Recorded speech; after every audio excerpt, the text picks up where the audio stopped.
Bom dia, irmãos, minhas pais. Bom, né? Estamos reunidos mais uma vez. Eu com a minha garganta um pouquinho ruim, que a semana foi bem complicada por causa do clima. Né?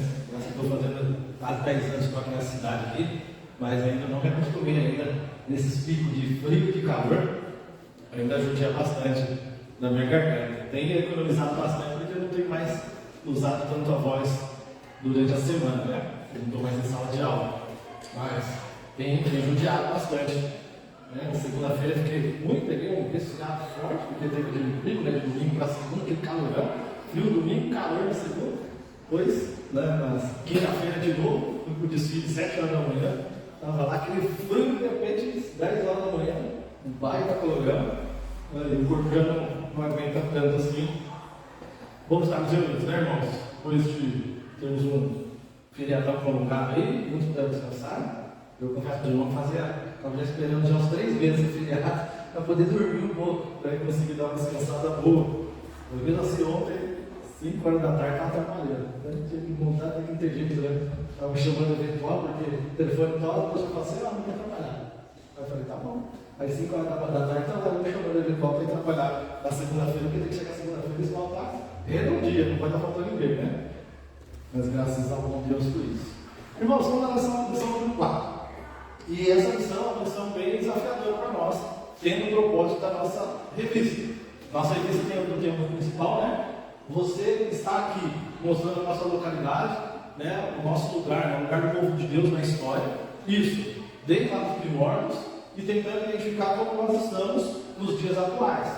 E a lição de hoje, ela vai falar de um personagem específico, né? Do rei Davi, mas ela tem muito a ver aos nossos dias, como nós nos portamos, né, nos dias atuais dentro da igreja e o nosso testemunho lá fora. Tem uma imagem, quero que os irmãos observem essa imagem. Se quiser apagar a luz aí, não sei se os irmãos identificam, vocês conseguem identificar essa imagem? Qual é o significado dela? Vocês lembram que fato histórico é esse? Davi está certo ali, vamos pensar. Ele? Não estudaram isso? E ele? Natan. O que Natan estava fazendo ali? Quem lembra? Dando repreensão, falando, né? Apontando os erros. Você já imaginou se colocar no lugar da vida nesse momento? Alguém chegar assim e falar, não é assim, né? Deixa eu contar uma historinha para você. E depois você identifica a história sobre você. Já imaginou? Como seria chocante? Né? A gente lembra a atitude de Davi, né? Vou mandar, mata, tem que morrer. Isso, faz restituir 5 vezes mais, ou 4 vezes mais, agora eu não lembro, acho que é 5, né? A gente vai ler ali. Então, Davi todo empoderado ali, né? E muitas vezes, quando a gente é o nosso dono da verdade, a gente faz esse ímpeto igual Davi, né? Explode, porque está tudo bonitinho. Aí, quando é com a gente dá aquela acelerada e fala assim, dei uma mancada, pisei feio na bola, né? E é nesse sentido que a gente vai entender um pouquinho a nossa aula de hoje. Pode passar aí? E a nossa aula tem muito a ver com a aula de número 2. A aula de número 2, ela falou sobre quais são os maiores empecilhos, né? Falou muito sobre obediência a Deus. E a gente terminou, essa foi a última frase que eu terminei a aula da semana retrasada, perguntando para a gente, né? Deixando mais nosso memória aí para a gente poder compreender um pouquinho e pensar quais têm sido os nossos empecilhos na obediência ao Senhor. Na introdução da nossa revista, vai passar o tema aí? Na introdução da nossa revista está ali, ó. Eu vou ler só a primeira parte. Então o tema nosso é o rei sanguinário. Quando faz filosofia assim é meio pesado, né? Uma pessoa sanguinária, eu fui buscar no Google lá, é uma pessoa má, né? Assim que aspira a crueldade. Né? Se você colocar lá, então é um termo pesado. Quando você coloca assim, uma pessoa, você é uma pessoa sanguinária. Não é um sanguíneo, tá? Porque tem ali a questão do temperamento, né? Sanguíneo, colérico, né? A pessoa emotiva, mas o sanguinário mesmo que anseia pelo mal e o mal do outro deseja fazer mal pelo outro também. Então é um termo pesado. E quando eu estava estudando essa revista, eu falei, como será que eu vou trabalhar esse tema, né, dentro da igreja? E a gente vai entender que, de vez em quando, né, ou quase sempre, a gente tende para esse lado ali, não tão pesado como Davi fez, mas em muitos casos nós agimos da mesma forma. Na introdução da nossa revista, o primeiro parágrafo diz assim, eu vou ler para a gente. Neste mundo caído, o cristão vive em constante tensão. Causa anseios, os desafios e as tensões de uma humanidade que não tem o Senhor e que constantemente nos põe à prova. Não poucas vezes, pessoas aparecem com atitudes que chamam a atenção e parecem resolver ou apontar uma esperança para o mundo caído. Mas, com o tempo, esse que chamou a atenção revela facetas e atitudes que demonstram ser ele só mais um pecador. Então, irmãos, nesse mundo caído, sempre vai se levantar um famoso, o salvador da pátria. Sempre, desde os primórdios da história, como eu falei no início, sempre se levantou reis, pessoas, ditadores que no começo eram maravilha. Vamos pensar na nossa história recente aí, Hitler, quando Hitler se levantou, toda a comunidade ali daquela região da Alemanha, todo mundo ouviu e falou, que coisa boa, supremacia, vamos ali, o cara que vai levantar a nossa pátria. E ele tinha uma boa oratória, não é à toa que ele convenceu a muitos a fazer atrocidades que cometeram. E mais depois, quando foi se revelando a sua face, era nada disso, era questão sanguinária mesmo, de querer somente a sua própria vontade, e assim tantos outros líderes mundiais. E muitas vezes a gente deixa isso entrar para dentro dos nossos corações, achando que a esperança está lá fora e a nossa esperança tem que ser somente Cristo. Vidas são salvas pelo sacrifício de Cristo. Isso tem que ficar sempre fixo na nossa mente e ardendo no nosso coração. O Senhor levanta servos dele, a gente tem certeza sobre isso. E até mesmo pessoas que não são tementes a Ele. Se a gente pegar na história da Bíblia, a gente vê aí tantos, eu acho que os mais famosos, Ciro. Ciro, o rei persa lá, e Deus fala assim, Ciro, meu escolhido. E não tinha nada a ver com o povo de Deus. Ele não servia ao Senhor, mas ele foi escolhido por Deus para punir a nação naquele determinado momento, o povo de Israel. Então, a gente vê que pessoas se levantam e caem, mas todos têm a marca, a questão pesada, a questão do pecado. Então, terminando a nossa introdução, ele fala assim, na lição de hoje, veremos que Davi não foi diferente. Nós conhecemos, tem um vídeo que eu vou passar só no finalzinho, falando sobre Davi, um homem segundo o coração de Deus, escolhido de Deus, mas Davi não teve 100% das suas ações pautadas em obediência a Deus. Mesmo sendo um rei escolhido segundo o coração de Deus, e da linhagem messiânica, logo suas ações refletiram que ele não era o rei necessário sobre o povo do Senhor. O povo ainda teria de olhar para frente e aguardar. Nós, irmãos, vamos não mais olhando para frente e aguardar. Esse rei já veio. Isso que é importante a gente entender.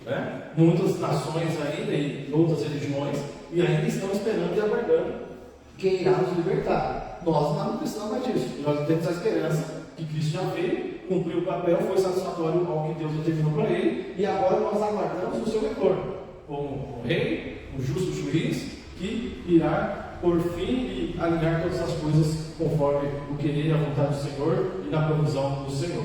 Mas, como nós vivemos nesse mundo e temos o nosso pezinho, ou na cidade de São José dos Campos, ou em outras cidades vizinhas, ou em outros estados, nós temos um papel importante a cumprir. De sermos servos do Senhor e mostrar a esse mundo caído o que Cristo fez por nós e também tem feito por todos aqueles que Ele ainda irá resgatar. Vamos para a nossa revista então? Nosso texto, 2 Samuel capítulo 11, primeiro tópico da nossa revista.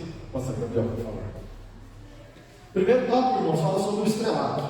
Esse é um ponto complicado aí na vida de Davi e muitas vezes na nossa vida também. Tem que tomar cuidado para a soberba e a ganância não dominar o nosso coração. Muitas vezes, quando somos reconhecidos pelos nossos feitos ou por uma vida de serviço, obediência, somos reconhecidos, irmão? Isso não tem demérito nenhum a gente valorizar os feitos que os irmãos têm realizado. A gente teve aí, há uns anos atrás, teve um culto de 80 anos de doentes, presidente? Tivemos um culto aqui abençoado, passou 5 anos, quase 6, tivemos mais um culto de 80 anos, presidente Dionísio. Então, isso é importante valorizar, e os irmãos com certeza aceitam isso com temor de seus corações, pelas bênçãos que o Senhor tem dado e as dado na vida deles. E assim é cada um de nós também. Mas nós temos ter um cuidado, né, irmãos, de muitas vezes não que vai descer o nosso coração.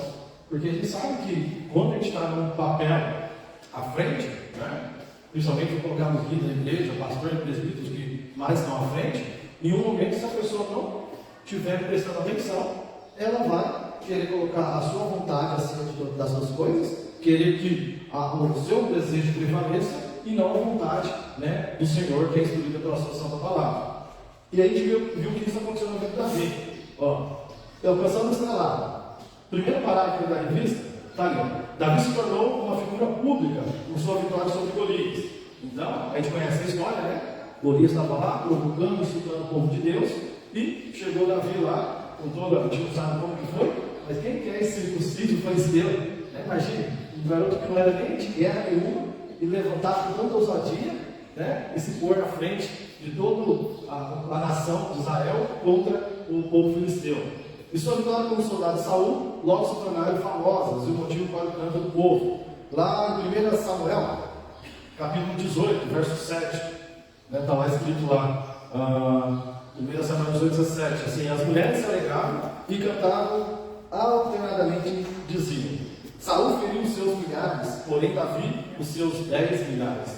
Então, irmãos, a gente sabe que no começo Davi entendeu e compreendeu que isso era tudo bondade e misericórdia do Senhor. Mas passado um tempo, talvez nós não entendemos o que aconteceu, ele deixou de vigiar, né? Deixou de se mostrar ali sempre naquele ímpeto de estar à frente.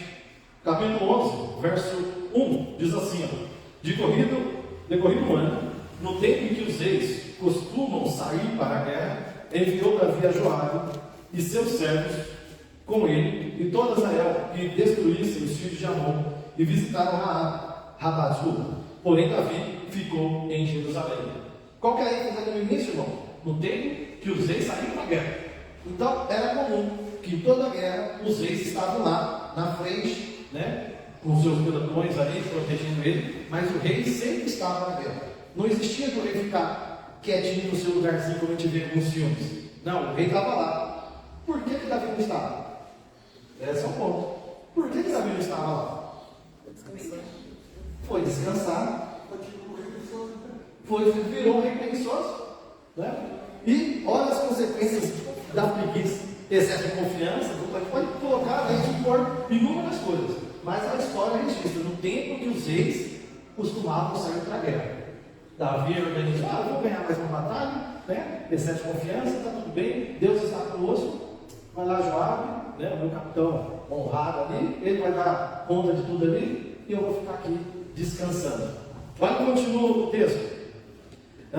Uma tarde, levantou-se Davi do seu leito e andava passeando no terraço da casa real. Olha o termo da preguiça, irmão. Numa tarde. Eu tentei fazer isso nesse feriado e tal. Eu acordo 5 da manhã. Eu consegui acordar às 7. Eu acordar às 7 já estava uma maravilha já. Ele acordou à tarde.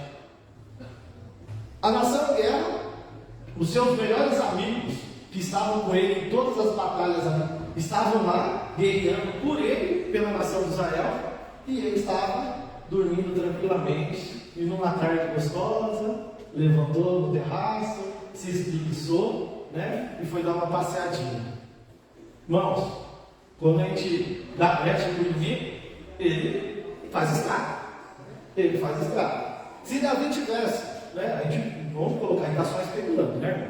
A gente tem a certeza que tudo aconteceu conforme o querer e a vontade do Senhor. Mas Davi deixou de vigiar. Davi, ele, em algum momento, o seu coração se envaideceu. Chegou lá no estado: agora eu sou o supremo rei sobre Israel, né? Saul foi rejeitado, né? Já morreu, e agora eu estou aqui, acima de todos me servem, eu mando lá, e vou lá, eu obedeço, e o Senhor está comigo, me dando inúmeras vitórias. Então, esse é o perigo de nós sabermos onde que nós estamos na história.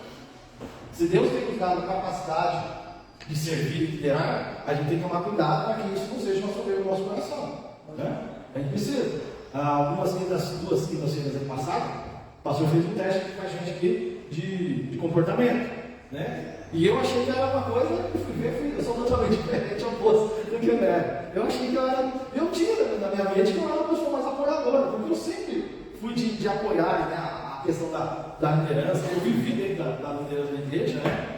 Desde pequenininho, meu pai é presbítero, minha mãe sempre presidente de SAF, de federação, então eu sempre vivi no meio de liderança. E ali eu achava assim, como eu estava sempre apoiando, fortalecendo, né, quem estava à frente, eu achei que eu era um apoiador. Nunca imaginei que eu era um empreendedor de. E depois de estar pensando assim, pior que eu faço mesmo, né? Depois de assumir inúmeras tarefas, né, de fazer um monte de coisa e não parar em um momento, e de vez em quando, aí quando eu vi lá os pontos fracos lá, de ser um pouco sensível, eu coisa feia, né, não ser muito sensibilizado, a dorzinha do outro, né? No caso assim, de coisas simples, né, irmãos? Eu sou muito emotivo, né? Eu sou emotivo demais, né? Mas em alguns momentos, quando eu vejo que é muito humilhante, eu falo, toma atento, presta atenção aí, vamos embora, deixa de vergonha, né? Então eu sou mais durão nessa parte assim. E eu me surpreendi quando eu fiz o teste, né? Não sei se os irmãos quando fizeram, e vai ter um dia que a gente vai fazer de novo aí. Eu me surpreendi em alguns pontos, né? E isso a gente tem que tomar cuidado, porque muitas vezes isso acaba, né? E vai descer do nosso coração. Eu tenho uma liberdade com os irmãos, né? Hoje eu respondo no nosso presbitério e eu me posiciono, né? Não tenho problema nenhum de me posicionar. Eu sou mais novo. Eu e o pastor Alonso somos os dois mais novos do presbitério. Os outros irmãos foram assim de 40, 50, 60, né? Mas Deus nos colocou lá e tem que ir com temor e tremor, mas colocar aquilo que Deus tem que colocar, trabalhar no nosso coração. Mas a gente tem que tomar mesmo assim, sem falar, né? Eu não quero falar de forma desrespeitosa. O pastor mais velho do nosso ministério, né, mais experiente, pastor Wilson, mais 70 anos. Então, né, não vou falar com o pastor Wilson de uma forma desrespeitosa, grosseira, só porque, né, eu estou ali. É igualdade, ele está impossível, mas ele sempre será superior, né? Por ser pastor, por ser mais maduro na fé, por ter mais experiência, mais tempo de vida. E a gente viu que infelizmente isso não aconteceu na vida de Davi. Davi não podia buscar seus conselheiros, né? Na época de Samuel já tinha morrido. Quem era o conselheiro dele? Natan. Ele podia ter procurado Natan, não, acho que eu estou meio cansado, né? Não estou aguentando para a guerra mais. Então, vamos orar aí com o Senhor aí, ver qual que é a direção do Senhor, se eu vou para essa guerra, se eu não vou. Davi tomou suas atitudes precipitadamente porque no seu coração ele achava que estava tudo certo. Olha lá, irmãos, o rei se cansava enquanto seu exército estava batalhando. Salmo 121, versículo 3, quem pode abrir para a gente? Dois versículos. Salmo 121, versículo 3 e João, Evangelho de João, capítulo 5, verso 17. Ele não permitirá que o outro perde passivo. Não dominará aquele que guarda. Olha a diferença do nosso Deus. Enquanto o exército de Davi estava lá guerreando, Davi estava dormindo. Deus fala que não permitirá que seus pés vacilem, porque não dorme, né, nem dormitará o guarda de Israel, em outros pontos também. Verso 4, irmãos, continuando aí, depois quem abriu João 5,17 vai ler. Verso 4 diz ali: Então falou Davi mensageiro que trouxesse, e ela veio, e ele se deitou com ela. Tendo ela purificado a sua imundícia, voltou para a sua casa. Quando aconteceu, quando Davi estava lá, que levantou, olhou, nós não sabemos qual que é a circunstância disso. Mas lembra que no domingo passado, o pastor pregando, falou sobre, provavelmente, que era a casa de Pedro, né, que os amigos levaram paralítico lá, não foi curado por Jesus. Então isso foi no lugar alto. Então a casa do rei era uma casa alta. Provavelmente ele contemplava muita parte ali da nação e as casas. Então a gente não sabe onde que Betseba estava se sonhando, se foi uma questão proposital, né? Se ela já também já estava querendo seduzir o rei mesmo. Então a gente não sabe a circunstância. A circunstância é que Davi se espreguiçou, levantou uma tarde ali, olhou e viu uma bela donzela se banhando. E ele desejou, né, ela e mandou chamar. Né? Tá bom. Quem pode ler, João? Pode ler, gente? João 5,17. Meu pai trabalha até agora e eu trabalho também. Davi, por sua vez, acho que consigo dar. Pegou? Azul? Davi, por sua vez, estava descansando, né? Jesus colocou aquele trabalhar e vai trabalhar porque o pai dele não para no momento e estava trabalhando. E nós vemos ali Davi descansando e tranquilamente. E quando a cabeça está vazia, né, irmão? A gente já sabe como que é. É a oficina de Satanás, né? Então, se tiver não tem nada para fazer, por isso que eu falei que essa lição é muito desafiadora para nós. Porque a gente chega no momento que a gente fica cansado. Você acha que eu fui fazer as contas ali, desde meus 8 anos eu não paro, né, de servir a Deus ali na questão de liderança. De servir sabe em todo momento. Mas de liderança, né? Desde os 18 anos, agora estou com 38, né? Então já faz 20 anos já, né? 12 anos na diaconia e agora os últimos 8 para 9 anos no presbiterado. Então a gente é cansativo. E é aquela coisa que dá vontade de falar assim, acho que hoje eu vou tirar, esse ano eu vou tirar um ano sabático. Dá aquela descansada, não vou fazer nada. Mas é possível, né, irmão? Ele está ali na força ali, o vigor dos seus 38 anos, meus 38 anos, e é possível a capacidade que eu sei que Deus tem me dado, né, de lecionar, né, e desde quando eu comecei a trabalhar na área, eu sempre tive um posicionamento na minha mente. Eu vou ser o melhor professor de educação física que existe. Eu sempre fui, eu não tive outro pensamento. E professor de escola, né, o meu objetivo era ser professor de escola, e eu pensei, eu vou ser o maior profissional. E, graças a Deus, onde eu passo, eu sempre tenho deixado o meu lugar. Né? Então, de vez em quando eu encontro com os colegas antigos, eu falo, não, eu sentindo sua falta. Eu, na desfile de 7 de setembro, aí eu passei pela minha escola antiga, né, que eu trabalhei até o ano passado, fevereiro do ano passado. Aí quando eu encontrei os alunos, eu nem vi, eu nem conheci. Já estavam rapazes, as moças bem altas, rapazes fortes, até uma bala assim. Aí eu nem conheci quem era. Aí o pessoal falou, berrando assim, aí eu só olho pro lado, né? Aí veio abraçar, e isso é gratificante, né? Se a gente não ter deixado a marca, alguma coisa está errada. Né? E eu sempre almejei, né, de fazer o melhor possível. E eu acredito que cada um de nós também. Mas muitas vezes a gente acha o porquê que nós temos feito o melhor. Né? Ter feito o melhor só para dizer para as pessoas, uma hora vai tropeçar.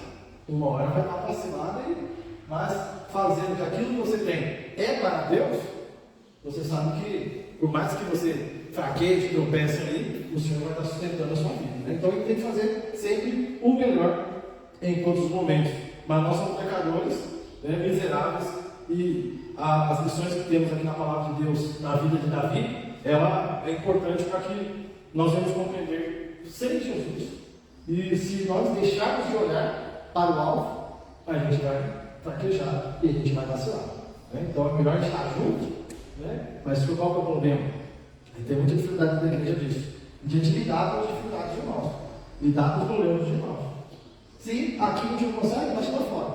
Né? Então a gente tem que saber ter um pouquinho, né? Lembrar que o erro do irmão também não vai ser o meu, né? Porque enquanto nós chegamos aqui, ninguém vai ser perfeito.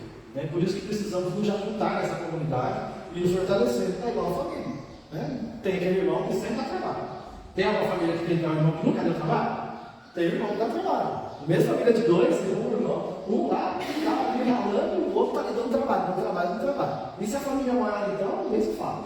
Aí que já tem uns três, um que faz bastante coisa e o outro ali que dá trabalho a vida inteira. Né? Até depois de casado, dá trabalho. Então, mas ninguém rejeita o irmão por causa disso. Né? Pai não vai rejeitar o filho por causa disso? Não rejeita. Mas muitas vezes na igreja, não pode olhar para cima, não pode olhar torto, porque já é um motivo de abandonar. Não gosta de nada porque olhou torto também. Então a gente tem que tomar cuidado, né? E perceber onde nós estamos em toda essa situação. Então, irmãos, depois de ser, né, alcançado o estrelato, o que aconteceu com a estrela cadente aí? Né? A estrela cadente, ela sobe, ela pega a altura e depois esfarela e desce, né? Cai em algum lugar. A narrativa, irmãos, ponto 2 aí, campeão.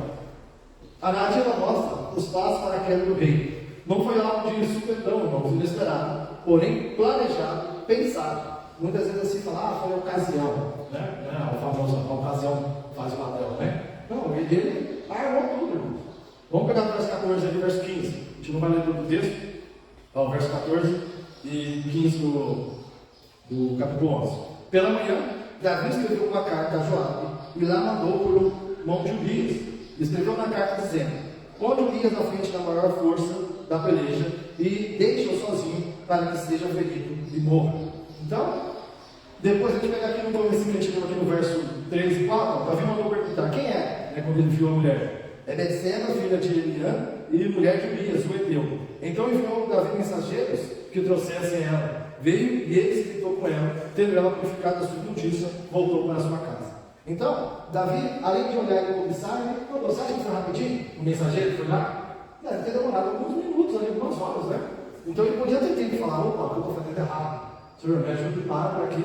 Não, mas foi lá, mandou. E depois de tudo, quando Betseba fala com ele: ó, consegui, estou grávida, e de vez ele consertar as coisas, o que ele faz?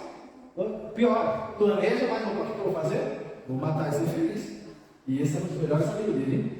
Esse é o pior, né? Um dos melhores amigos estavam ali na batalha ali, vou matar, né? Então é melhor esconder. Mas, irmãos, ele deu uma carta para...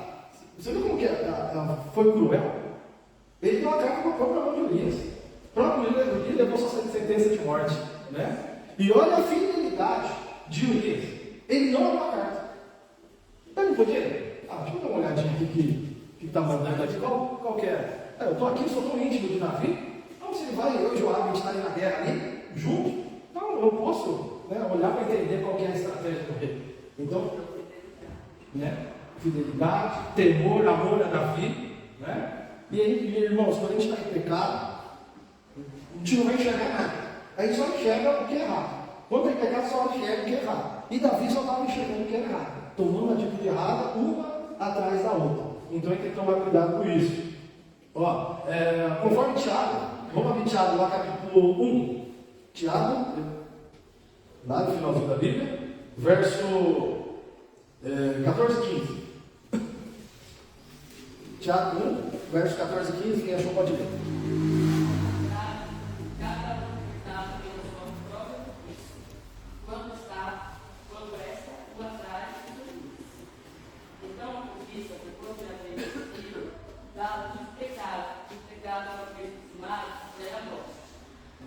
Então, irmãos, o pecado uma vez consumado gera morte, né? Esse é o ponto. Então, não foi só as consequências de decisões erradas, mas tudo mostrava que algo teria que acontecer. E, no caso ali, a questão da morte, né? A sedução, irmãos, parte do coração, não de fora. Está em Colossenses 20, ou 2, quem pode abrir? Colossenses capítulo 2, verso 20 ao verso 23.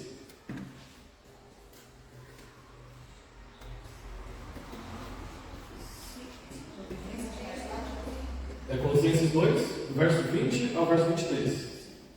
Se morreste com Cristo para os sofrimentos do mundo, porque como se vivesse no mundo, vos sujeitais a ordenanças.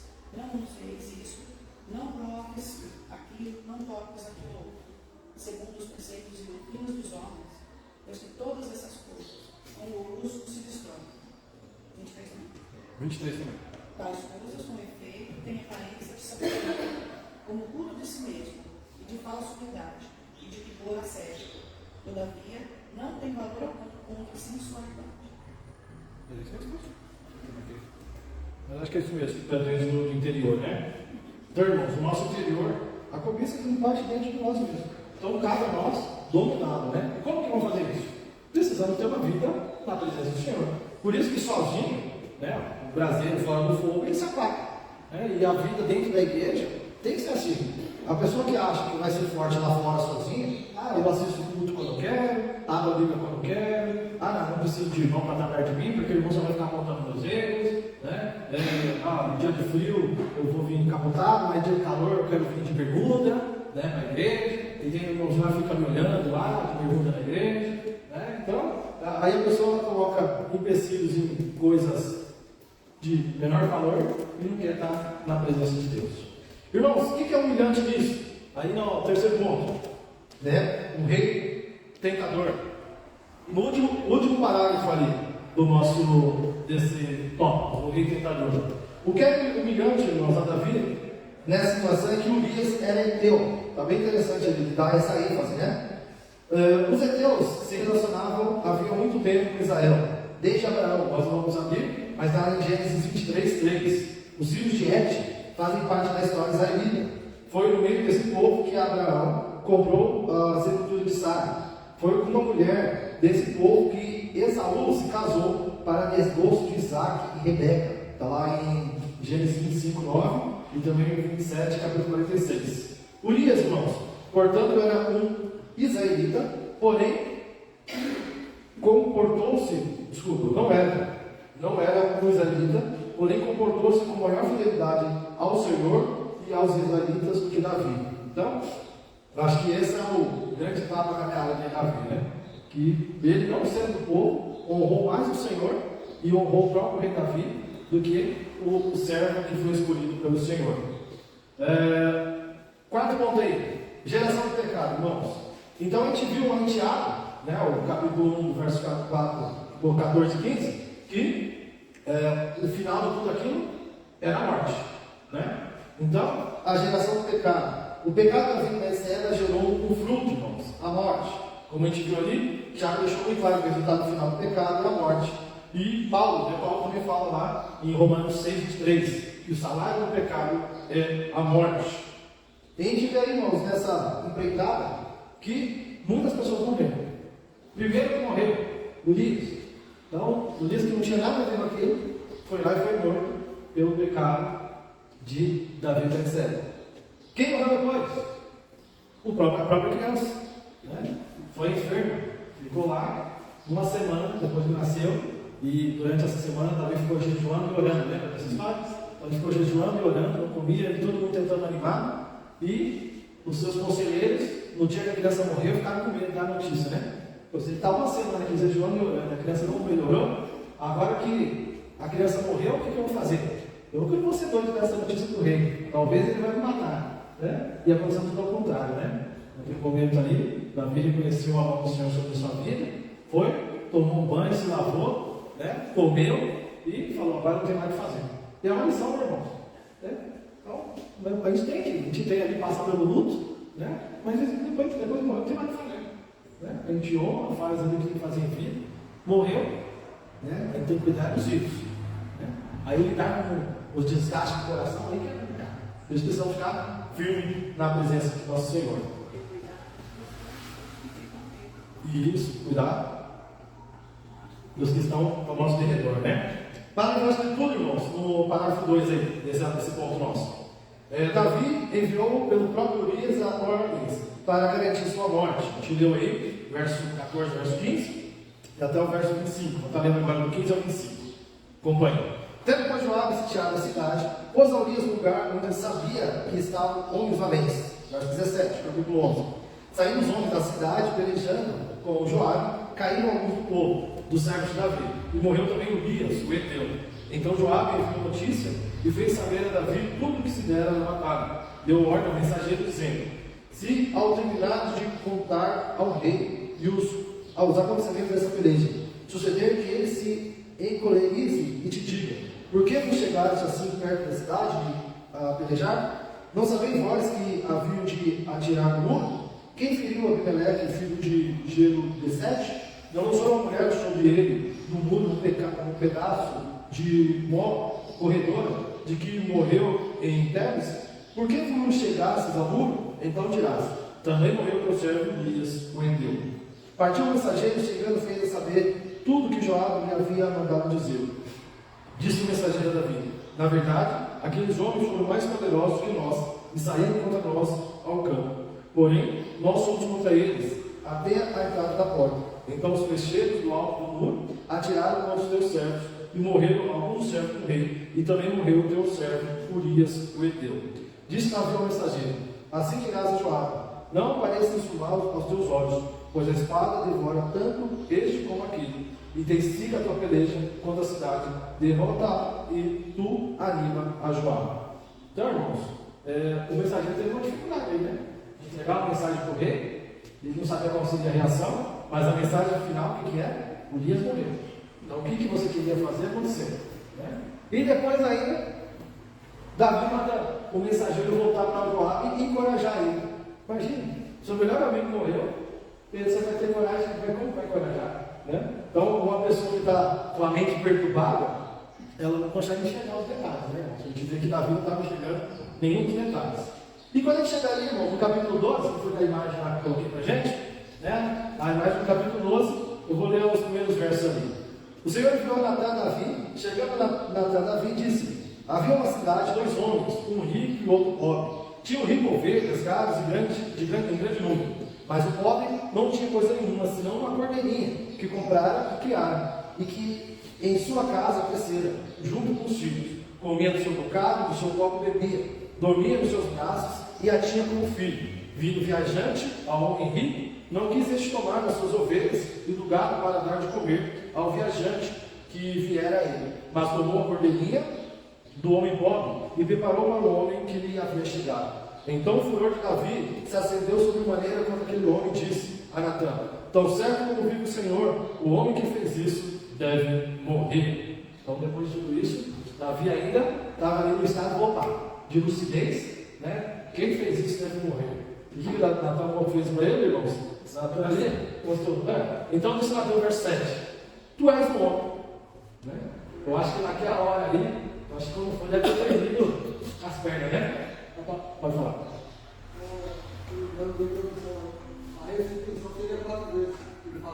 Aqui, né? Ele falou ali, né? 4 vezes mais.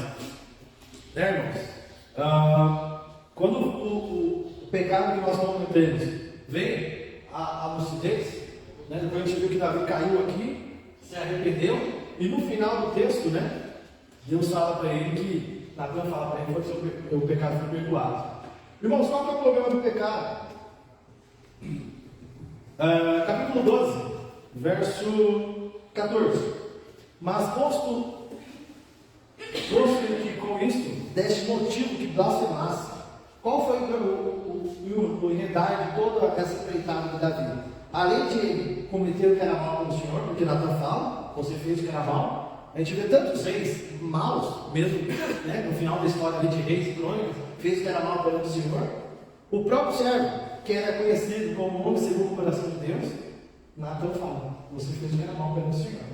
Né? Então, para perceber que não existia nenhum perfeito, senão somente Cristo. Irmãos, dar motivo para que os inimigos blasfemassem contra o Senhor, também foi um pecado da vida. Porque se ele continuasse sendo um servo fiel, o que os inimigos falavam? Não vão pelejar, eles lutam com Deus, Deus está do lado dele, né? As pessoas falavam, então ele é muito poderoso porque Deus está com ele. Então, os inimigos engrandeciam o nome do Senhor, porque Davi tinha suas batalhas e era vitorioso sempre. Mas quando Davi pecou, o que os inimigos fizeram? Blasfemaram. Né? E quando a gente vê lá, Jesus falando, né, como os pecados perdoados, blasfema contra o Espírito Santo. Né? Na questão ali, eram os escribas, né, que estavam blasfemando, falando que quando Cristo expulsou o demônio, não era ele, mas era, né, Beelzebul, que expulsava o nome de Beelzebul. Então, o falar mal, no caso, contra Cristo, contra o Espírito Santo, essa é blasfêmia, né? E a gente tem que tomar cuidado. Será que a gente não tem sido, em alguns momentos, pedra de tropeço e deixado as pessoas lá fora blasfemarem o nome de Deus por nossas más atitudes? A gente pensa que não, de repente não, estou tranquilo. Mas de repente, você não é um bom pagador lá fora. Né? É justo ou injusto pagar 5 pouco na gasolina aí, 7 reais? É justo, mas a gente fazer o quê? Pagar impostos aí de folha de pagamento, que é absurdo, né? Empresas querem.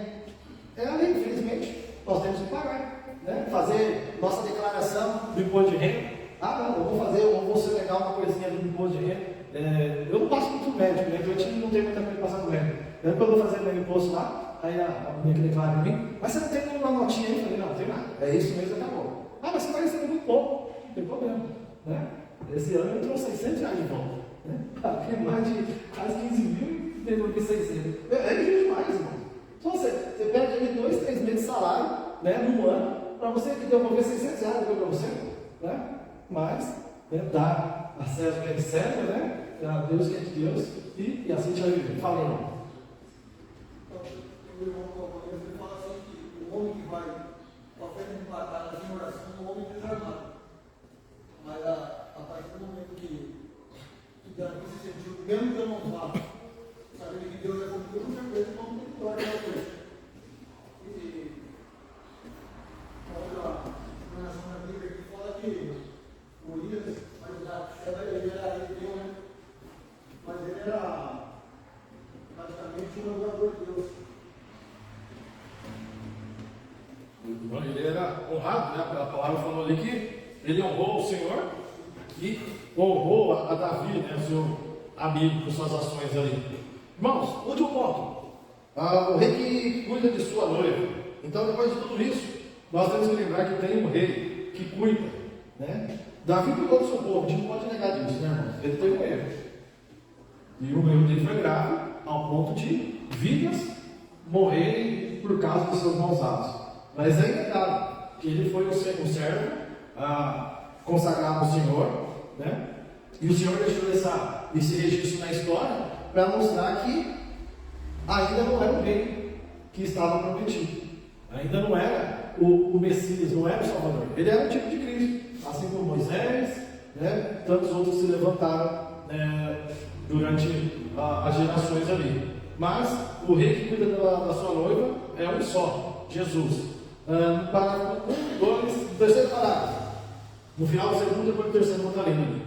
Não, Davi não era o rei que cuidava da sua noiva. A narrativa bíblica insiste em revelar o pecado de seus heróis, para que à medida que a revelação progride, fique claro quanto Jesus é necessário e único. Então, irmãos, a gente vê lá Adão errando, a gente vê Noé errando, se bebedando, né? Seus filhos, né? Pegaram ele nu, 2 se cobriram, 1 deu risada do seu pai. Abraão teve medo, falou que Sara era sua irmã, e a gente vê a história de tantos, né? Jacó, Esaú e tantos outros servos fazendo coisas erradas, pecando, Sansão, né? E a gente vê ali, até chegar nos dias de Paulo, Pedro, né? Paulo perseguidor, Pedro negou. Então, tudo mostrando que os nossos, entre aspas, aí, né? Heróis eram homens falhos e necessitavam de Cristo em suas vidas. A boa nova do reino de Deus é que chegou um rei que cuida do seu povo. No Antigo Testamento, o rei era ligado à figura do pastor que cuidava. Salmo 123 a gente conhece de cor aí. E no Novo Testamento, Jesus nos mostra como esse pastor que cuida das suas ovelhas. João 10, do 14 ao 18, é bem conhecido sobre nós, né? O pastor dá vida pelas suas ovelhas, né? Diferentemente de Davi, que matou suas ovelhas, Jesus se entregou por elas e ainda garantiu que não perderá nenhuma delas. Lá em João 6, do 37 ao versículo 40, incluindo o próprio Davi. Assim, vê-se que Jesus é a única esperança para o próprio rei. Davi deixou de ir à guerra e deixou seu exército lutar sozinho. Jesus é o rei que luta sozinho a batalha, protegendo e adorando a sua noiva, né? E derrotando o inimigo. A gente não vai estar lendo esse texto aí, mas depois os irmãos leem. Para finalizar, irmãos, o que é impressionante na diferença entre Jesus e seu tio Davi é que este teve de enfrentar adversários como Golias, enquanto Jesus, fazendo-se pecado, encarou a ira do Pai, sendo tratado como nós deveríamos ser tratados. Lá em 2 Coríntios capítulo 5, verso 21. Para finalizar, irmãos, 4 minutinhos, tem um pequeno vídeo. Eu gosto bastante de estar utilizando e gosto de assistir. Esse é só na setinha, para frente ele vai. É a Bíblia contada no desenho. Tá cá, só? Presta atenção na narrativa, irmãos. Ser um homem segundo o coração de Deus significa ser uma pessoa comprometida com a vontade e os propósitos do Senhor. Vimos que Davi era um homem segundo o coração de Deus no contexto da sucessão do trono de Israel.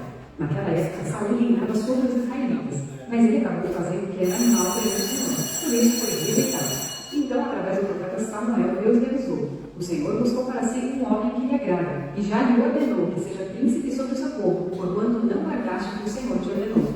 John MacArthur comenta a expressão um homem que lhe agrada, dizendo que em vez de Saul, Deus havia de escolher um homem com o coração segundo o seu coração, ou seja, alguém dedicado a obedecer a Deus. Depois, na ocasião em que o profeta Samuel foi indo, que era a casa de Jessé para ungir o novo rei de Israel, esse caráter de Davi foi enfatizado. Quando Samuel ficou impressionado com a imponência de Eliabe, Deus o advertiu.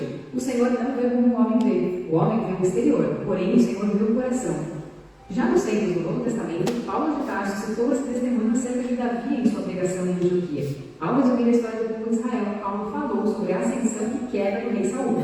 Em seguida, explicou sobre como Deus levantou Davi como rei em Israel, no qual testemunhou: achei Davi, filho de Jessé, homem segundo o meu coração, que fará toda a minha vontade. Paulo ainda ressaltou que foi da descendência de Davi, conforme a promessa, que Deus trouxe a Israel o Salvador, que é Jesus. A verdade de que Davi era um homem segundo o coração de Deus não quer dizer que ele era alguém sem defeitos. Ao contrário disso, a Bíblia afirma a natureza pecaminosa de Davi.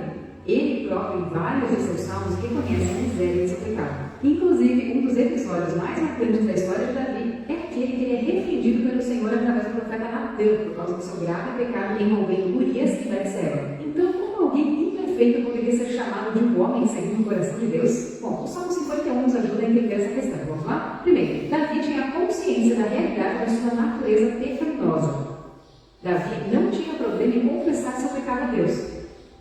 Davi demonstrava genuíno arrependimento diante de seus pecados. Ele não se conformava em ficar no erro. Ele clamava pela misericórdia de Deus para que suas transgressões fossem apagadas. Ele clamava pela purificação divina. Davi entendia que sua comunhão com Deus dependia da graça divina e não da força de sua vontade. Ele sabia que seu coração era enganoso. A preocupação de Davi não era perder seu poder, sua riqueza ou sua fama. Sua maior preocupação era ser privado da sua comunhão com Deus. E Davi também era uma pessoa comprometida com a glória de Deus e com a proclamação de sua vontade. Quando olhamos para a vida de Davi, entendemos algumas verdades fundamentais sobre o que significa ser um homem segundo o coração de Deus. Primeiro, ser um homem segundo o coração de Deus não é resultado de méritos próprios, mas da graça de Deus. Davi era um homem segundo o coração de Deus porque ele agia de acordo com a vontade de Deus. Mas como vimos, Davi era um homem imperfeito, porém ele sabia que dependia da graça e do poder do Espírito Santo para que seu coração estivesse alinhado com o coração de Deus. Segundo, ser uma pessoa segundo o coração de Deus é ser plenamente satisfeito no Senhor. É entender que a vontade divina prevalece sobre a vontade dos homens, e isso inclui nossa própria vontade. Davi dizia que não andava à procura de grandes coisas como maravilhosas realizações pessoais, mas que esperava no Senhor e descansava nele como um filho descansa nos braços de sua mãe. Ser alguém segundo o coração de Deus é crer na soberania absoluta do Senhor sobre todas as coisas. É confiar em Deus em toda e qualquer circunstância. Enquanto fugia da revolta de Absalão, Davi dizia: deito-me e pego no sono. Acordo porque o Senhor me sustenta. 4. Na maioria das vezes, ser alguém segundo o coração de Deus será completamente o oposto de ser alguém segundo o coração dos homens. Ou agradamos a Deus, ou agradamos aos homens. Não há meio termo. Saul foi alguém segundo o coração dos homens e acabou rejeitado por Deus. E em quinto lugar, ser uma pessoa segundo o coração de Deus significa estar submetido ao próprio exame do Senhor. No Salmo 139, por exemplo, o salmista reconhece sua limitação diante da soberania e da grandiosidade de Deus. Então ele ora para ser conduzido pelo caminho eterno. Os homens e mulheres segundo o coração de Deus são aqueles que são sondados, corrigidos, instruídos e guiados pelo Senhor. Esse é o caminho que você e eu devemos nos esforçar para trilhar e para agradar ao Senhor. E sermos segundo o coração de Deus. Ah, eu quero, e você? Primeiro ficou certinho. E eu quero, você?